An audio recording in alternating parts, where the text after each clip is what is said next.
रहा था। बहुत अच्छा। ये क्या लाया था? जूते। अगर है तो फिर डिब्बे में क्यों? आप सबको बहुत बहुत प्रणाम। कोई सीट बची हो तो आप भी बैठो। हेलो हेलो, ये ठीक है। गौतम साहब बहुत अच्छा। आज बहुत प्रसन्न है, लोगों से हाथ मिलाने में बोला। अरे वाह गौतम साहब, आज ये राजकीय सम्मान के साथ हम स्वयं कर जाएगा क्या? पत्नी को भी मैडम बोलेंगे। बहुत मेहनत किया मैंने। आइए इस बहुप्रतीक्षित काव्य संध्या को मैं प्रारंभ करता हूँ। मथुरा मेरे लिए परिवार जैसा है। उसके दो तीन विशिष्ट कारण हैं। पहला कारण तो यह है कि पृथ्वी पर जितनी भगवत्ता है, जितने ईश्वरीय अवतार आए हैं, उनमें जो मेरे आराध्य देव हैं। दूसरा, ब्रजभाषा से जो मुझे विशेष प्रेम है। और मेरी बहुत कम लोगों को शायद पता हो कि मेरी पीएचडी भी ब्रज के लोकगीतों पर है, जिस पर मुझे डॉक्टरेट मिली थी, जिसका मैंने किया था। और एक महत्वपूर्ण कारण है, आक्रमण हुआ, इन्वेजन हुआ। जब इस देश पर बाहरी आक्रांताओं ने हमले किए तो सबसे पहले जो ज्ञान पर संकट आया, आप सबको पता है तक्षशिला का विश्वविद्यालय जब था तो आक्रांता ने बाहर खड़े होकर कुरान दी और कहा, सामने खड़े होने वालों से, पंडितों से, ब्राह्मणों से पूछा कि अंदर जो है इस किताब से बाहर है कुछ? अब तलवार हाथ में तो पंडित जी क्या कह रहे हैं? बोले नहीं जी वही है जो इस किताब में है।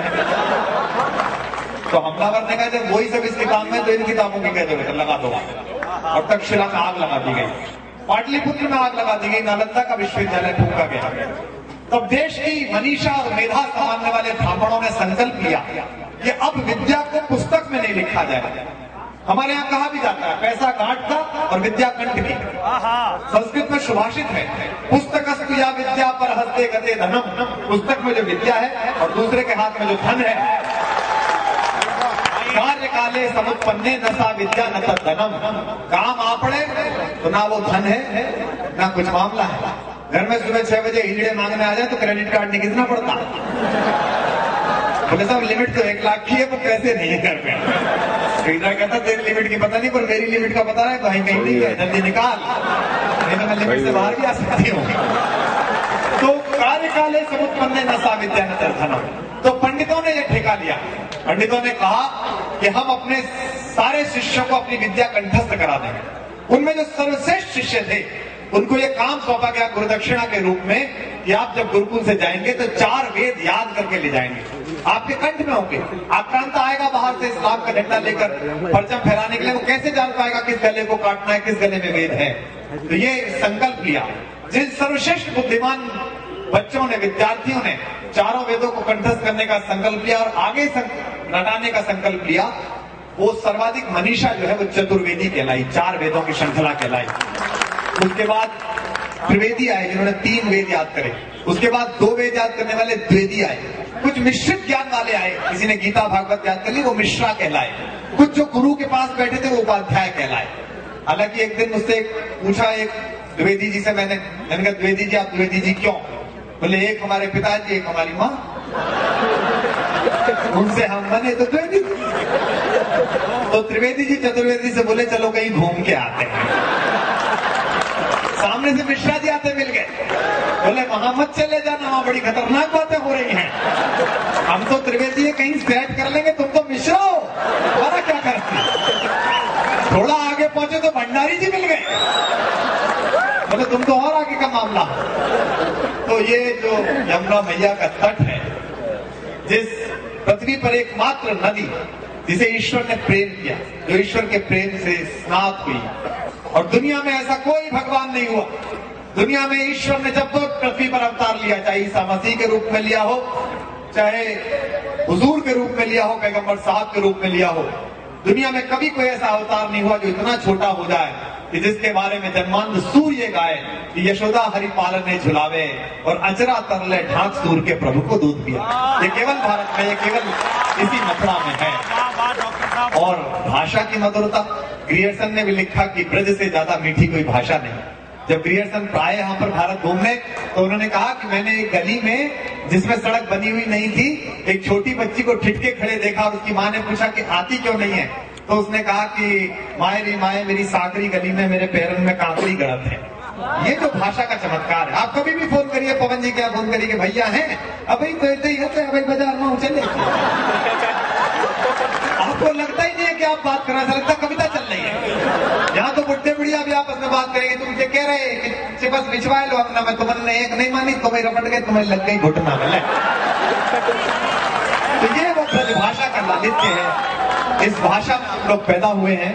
मैं आज के इस कवि सम्मेलन को उस परम विभूति पर, परम सनातन तत्व पर समर्पित करना चाहता हूं, जिन्होंने जब पांचजन्य उठाने का समय आया तो पांचजन्य उठाया, जब मुरली बजाने का समय आया तो मुरली बजाया, और दुनिया के पहले योद्धा, पहले ऐसे युद्ध के प्रणेता, जिन्होंने कहा कि दुष्ट को मारने के लिए केवल सात्विकता से काम नहीं चलता, उस दुष्ट के मस्तिष्क की व्यूह संधियां भी तोड़नी पड़ती हैं, चाहे जरासंध का वध हो, चाहे शिशुपाल का वध हो।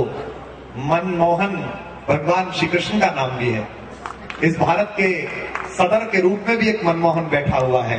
पता नहीं वो शिशुपाल की कितनी गालियां सुनेगा जब अपना चक्र उठाएगा, हमारा सब्र का बांध न टूट जाए।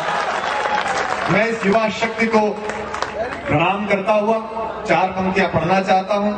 मीडिया के मित्र इधर बैठे हैं, आप सबके भी हम बहुत आभारी हैं, आप लोग देर तक बैठे रहें। देखो ऐसा नवैया प्रोग्राम कैसा भी हो, शहर को ऐसा पता चलेगा जैसा ये छापे। अगर इनको रात में तुमने ठीक कॉफी वॉफी पिलवाई तो सुबह को छपेगा खूब जमा कवि सम्मेलन, महाकविता का रंग। और ये प्रसन्न नहीं होंगे, रंग रहा फीका, अव्यवस्थाओं की भेंट चढ़ा समारोह। क्योंकि लश्कर भी तुम्हारा है, सरदार तुम्हारा है, तुम झूठ को सच लिख दो, अखबार तुम्हारा है। तो ये जो आपने 10-5 हजार लोग जुटाए हैं, ये तो क्या करेंगे, जो शहर के लाखों लोग पढ़ेंगे वो इनकी आंख से पढ़ेंगे। ये सब संजय है, संजय वो वाला जिसने दिखाया था बिना दूरदर्शन के धृतराष्ट्र को हार। अब इनके यहाँ भी कई बार ऐसी खबर छपती है, आदिवासी लड़की से छेड़छाड़, और नीचे लिखा रहता है हमारे विशेष संवाददाता द्वारा। अब जब कर ली तो लिख क्यों रहे हो यार। फिर ये बताते नहीं साहब वो तो रिपोर्ट करने गया था, छेड़छाड़ करके तो कोई निकल लिया, वो तो इसी बात पर दुखी था कि मैं लेट के पहुंचा। तो ये अखबार के लोग भी हैं, महिलाएं भी हैं, परिवार के लोग हैं, युवा छात्र हैं। पीके इंस्टीट्यूट बोले पीके वाले शोर मचा रहे, बोले या तो पीके वाले मचा रहे या पीके आए जो वो मचा रहे, दोनों में से एक मचा रहे।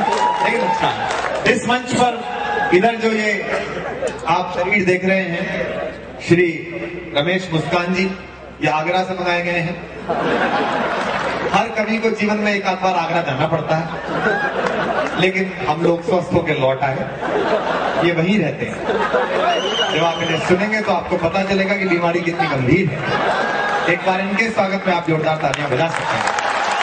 अपॉइंटमेंट हो गया पब्लिक सर्विस कमीशन से, तो हम ऑफिसर्स क्लब में बैडमिंटन खेलने जाते थे। तो डबल्स खेल रहे थे, एक लड़का था हमारे साथ पुनीत, आजकल भास्कर में पत्रकार है, और वो अच्छी सी शटल आई, मैं आगे की तरफ खेल रहा था, और वो उसके मुंह से ब्रज निकली, मेरे हाथ से बल्ला ही छूट गया। जैसी शटल आई मुझसे बोला, गुरुजी 2 बबरा है क्या?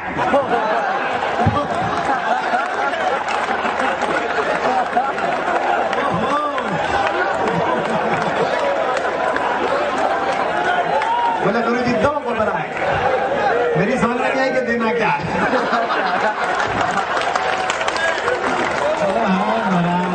पहले मैं बिल्कुल लाइव बात है, मैं झूठ बोलता ही। हाँ, पहला अपॉइंटमेंट हुआ भरतपुर के आरडी गर्ल्स कॉलेज में।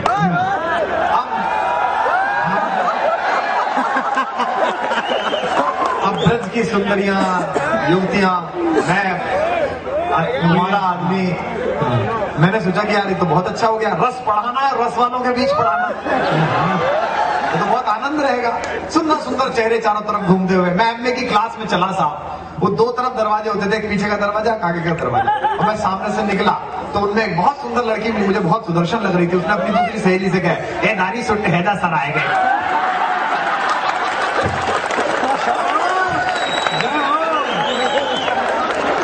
नारी सुन रही है, नारी सुन रही है। मुझे पता चला, फिर मैंने एक वहां के पास आदमी से पूछा, मैंने कहा जी सुट होना क्या है? बोले जी ये पिन ड्रॉप साइलेंस है। और बोले लाई हो जाए तो जो वो वाला साइलेंस है जो कनपटी पर झापड़ सुना था, बाकी सुना था। तो ये आप लोगों का जो आनंद है इसको प्रणाम करता हूँ और 4 पंक्तियां सुनाता हूँ, निवेदन करता हूँ कि ये चादर सुख। देखो इस बात पर बिल्कुल लज्जित मत होना कि उत्तर प्रदेश में क्यों हो। बड़ा भाग्य सौभाग्य, भगवान पैदा होते हैं, राम और कृष्ण दोनों यूपी में पैदा हुए, कोई गया इनमें से तमिलनाडु पैदा होने, उन्होंने चुना यहाँ पैदा होने के लिए। ये हमारा सौभाग्य। लोग कहते हैं यूपी, अरे क्या यूपी, हम पैदा हुए, हमारा पिछले जन्मों का पुण्य होगा। हम गए थे राजस्थान एक बार, हमको जयपुर में वहां वाइस चांसलर ने कहा कि हम वीर भूमि राजस्थान में कुमार विश्वास का स्वागत करते हैं। मैंने कहा हम वीर भूमि उत्तर प्रदेश से आपका स्वागत स्वीकार करते हैं। बोले आप क्यों वीर? मैंने कहा तुम क्यों वीर? बोले हमारे यहाँ महाराणा प्रताप हुए। मैंने कहा इसमें तुम्हारा क्या योगदान?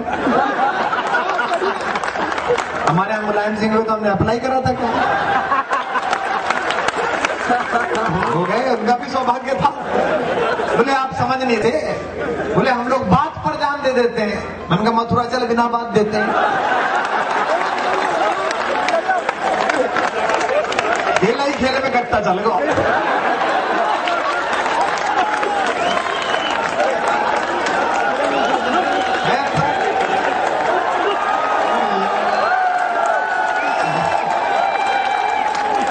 समझ नहीं रहे हम वीर हैं। मैंने कहा आप समझा ही नहीं पा रहे। बोले नहीं हम वीर हैं। मैंने कहा कैसे? बोले हमारे यहाँ की महिला इतनी वीर हैं, हमारे यहाँ की एक महिला अपने शहीद पति के शव को चिता तक छोड़ कर आई। मैंने कहा मेरा ढा जिंदा गुजर जाती है, नहीं तो मिलने के बाद बहन जी से खुद ही बैठ जाएगा जाकर। ये उत्तर प्रदेश है। मैं तो अभी एक दिन डॉक्टर साहब बताऊं आपको, मैं दिल्ली से लखनऊ गया ट्रेन में, शताब्दी में। मैं एग्जीक्यूटिव क्लास में बैठ गया, मुझे लगा नींद हो जाएगी, ठीक ठाक मामला है। कोने में को बैठ गया तो मेरे बगल में एक अंग्रेज आकर बैठा। मुझे लगा अब बहुत अच्छा, ये कोई बात ही नहीं करेगा, वरना भारतीय आदमी तो प्राण पी लेता है। देखो हमारी ये जो मिली जुली कल्चर है, अमेरिका में आप न्यूयॉर्क से आप वाशिंगटन तक जाओ, शिकागो तक जाओ या कहीं सैन फ्रांसिस्को जाओ, 8 घंटे का सफर। अब एक दिन मैं यार ये कॉन्टिनेंटल की फ्लाइट में थे, ये पीछे जाके सो गया, मेरी बगल में एक बहुत सुंदर सी अमेरिकन कन्या आकर बैठी। तो मुझे लगा कि अब दोनों देशों के बीच संबंध मधुर हो सकते हैं। वो तो साहब बैठते ही मेरी तरफ एक बार मुस्कुराई है। उसके बाद वो ऐसे बैठ गई जैसे सीमेंट की बोरी पे पानी पड़ गया। और 7 घंटे बाद ही उठी। फिर वो जब जहाज लैंड कर गया ना तब बोली है। हिंदुस्तान में तो आदमी फ्रंटियर से मथुरा में चढ़े, भरतपुर आते आते मथुरा रहते ना जी, भरतपुर रहे हैं। भरतपुर कहाँ? होली गेट पर। वहां तो हमारी बुआ रहे हैं, कौन चतुर्वेदी हमें भाई साहब। कोटा उतरते उतरते जो 500 रुपए एक दूसरे को दे लेते, फूफा निकला था उनमें से पैसा को। इतनी ऊष्मा है हम, ये हमारे अंदर की ऊष्मा है। बात उस करते मेरे बगल में वो अंग्रेज बैठा, मैंने कहा ये चुप बैठा रहेगा। चुप क्या है तो सुट्ट बैठा रहेगा। आज तक अगर मथुरा में खोला जाता ना तो उसका नाम होता झट्टई चैनल। अब हाल गई और झट्टई है गई। अबाल घटना घटी और झट्टा ही प्रसारित कर दी हमने। इसे कहते हैं सबसे तेज चैनल। लेकिन वो वहां खोला अरुणपुरी ने इसलिए नाम आज तक रख दिया। तो मेरी बगल में अंग्रेज आके बैठा, मैंने अब सही है मामला, अब ठीक हो जाएगा। वो मुझे घूर घूर के देखे 2-3 बार मुड़ मुड़ के, फिर मुझसे बोला आप तो कुमार विश्वास है। अच्छा मैंने कहा तो सोनिया जी से आगे निकल गया, बिना पढ़े बोल रहा। मैंने कहा आप कैसे जानते हैं? बोले देखिए मैं दिल्ली विश्वविद्यालय में हिंदी का प्राध्यापक नियुक्त हुआ हूँ और अब भारत की नागरिकता लेने के विषय में विचार कर रहा हूँ। मैंने कहा स्वागत है आप नागरिकता ले रहे हैं, वरना करोड़ दो बिना नागरिकता के आ जाते हैं। अपनी धर्मशाला बढ़ी है, आओ खाओ जाओ आराम से। बोले नहीं मैं बहुत चिंतित हूँ। मैंने कहा किसलिए चिंतित है आप? बोले यहाँ इतने सारे प्रदेश हैं, 28 प्रदेश हैं और अब तो एक 29वां भी हो गया है तेल लगाना।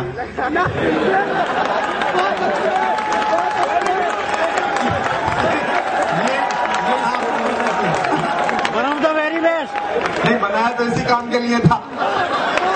One of the very best. लेकिन लग नहीं पाया तो क्या करे सरकार। मैंने कहा तेल लगाना नहीं तेलंगाना। बोले हाँ वही। तो मैंने कहा बताइए क्या समस्या है? बोले सबकी अलग भाषा है, अलग तरह का व्यवहार है। हमारे यहाँ तो अमेरिका में 50 राज्य सब एक जैसे हैं। वही पीटर न्यूयॉर्क में मिलता है, वही पीटर सैन होजे में मिलता है। मैंने कहा नहीं, हमारे यहाँ भी अलग अलग लोग हैं, बाकी सारे प्रदेश एक जैसे, 2-3 प्रदेश। बोले ये लोग भारत नहीं है क्या? मैंने कहा नहीं, ये महाभारत है। बोले हाउ आई विल रिकॉग्नाइज, मैं कैसे पहचानूंगा? मैंने कहा मैं 8 घंटे तेरे साथ चल रहा हूँ, तेरा प्रशिक्षण शिविर करा के उतरूंगा। तुझे ऐसा कर दूंगा, तू 4 बाग स्टेशन पे चिल्लाया करेगा यूपी यूपी यूपी। मैंने कहा तेरे डीएनए में चला जाएगा। बच्चा पैदा होगा तो नर्स को पहचान लेगा हरदा की है कि हरदोई की है। बोले बड़ी कृपा होगी। मैंने कहा करूंगा, 2 साल से कृपा ही कर रहा हूं मैं, नहीं तो दिग्विजय सिंह से पूछ ले, उन्हें पता, उन पे करिए कहीं।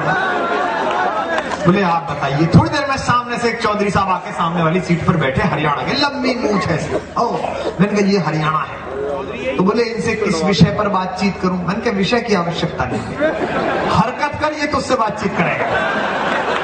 मैंने कहा इसको घूर के देख और मूंछ पे ताव दे। अंग्रेज ने घूर के देखा और 4-5 बार मूंछ पे ताव दिया। चौधरी उठा 2 लप्पड़ लगाए। सिसरी का खेत है नहीं, हल चला रहा था तो पिट गया बेचारा। बोला मैंने क्या किया? मैंने कहते हैं ना थोड़ी क्या इसने किया। इनका यही कह रहे तुम कुछ नहीं कर सकते। बड़ा सीमा सा बैठा रहा कबूतर सा। थोड़ी देर बाद सामने से सरदार जी आए। मैंने कहा ये पंजाब है, पंजाब। बोले इनसे किस विषय पर बातचीत करें? मैंने कहा विषय की आवश्यकता ही नहीं, बस एक काम करें, इनके पास जाओ, समय पूछ के सरदार जी 12 बज गए क्या? उसने जाकर पूछा सरदार जी 12 बज गया क्या? सरदार ने उठा के मारा। वाहेगुरु जी दी फतेह, वाहेगुरु जी दी खालसा। भाई सरदार खुददार होते हैं, सभी मनमोहन सिंह थोड़ी होते हैं।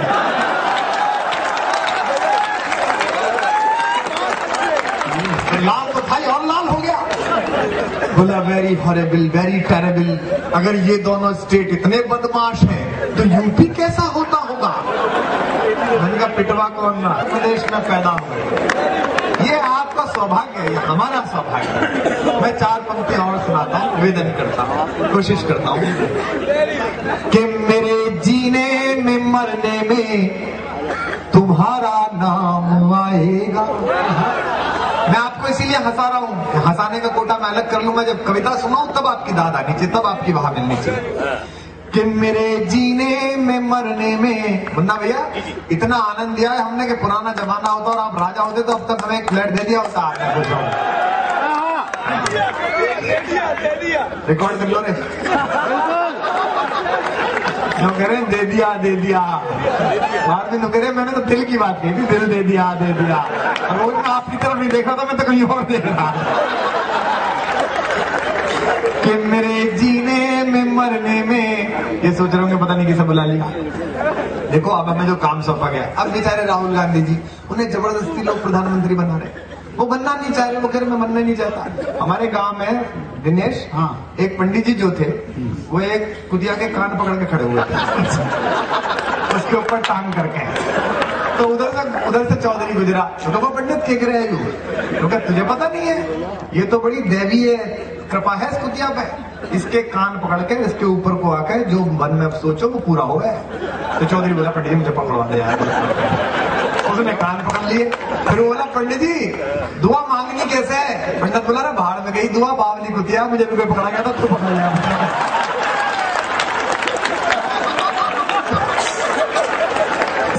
मनमोहन सिंह सोच रहा, मैंने कहा यार ये निर्णय निकला।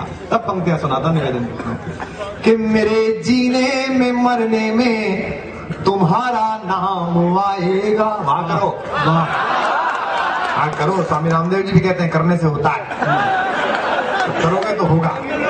कि मेरे जीने में मरने में तुम्हारा नाम आएगा।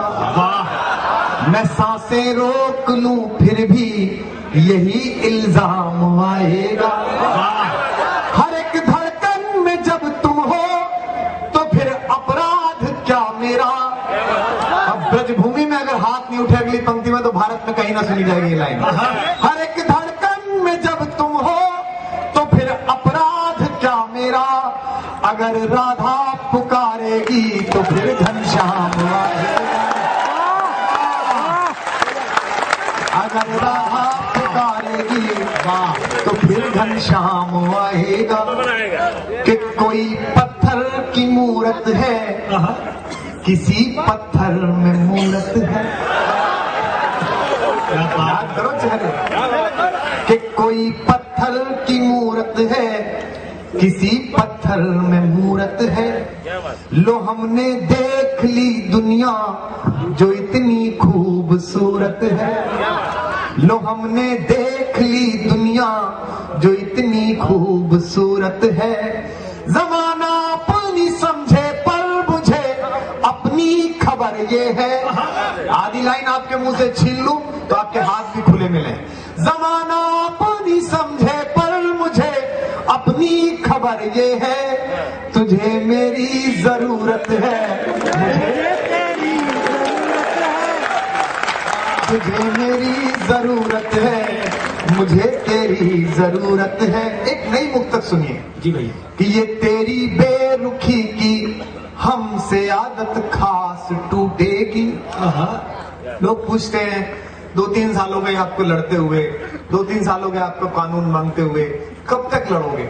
मैं आंदोलन के लिए भी पढ़ रहा हूँ और मोहब्बत के लिए भी पढ़ा हूँ। इश्क करो तो ऐसा करना, चाहे महबूबा से करो चाहे मिट्टी से करो। जो अगली लाइन पढ़ रहा हूँ सुनिएगा कि ये तेरी बेरुखी की हमसे आदत खास टूटेगी।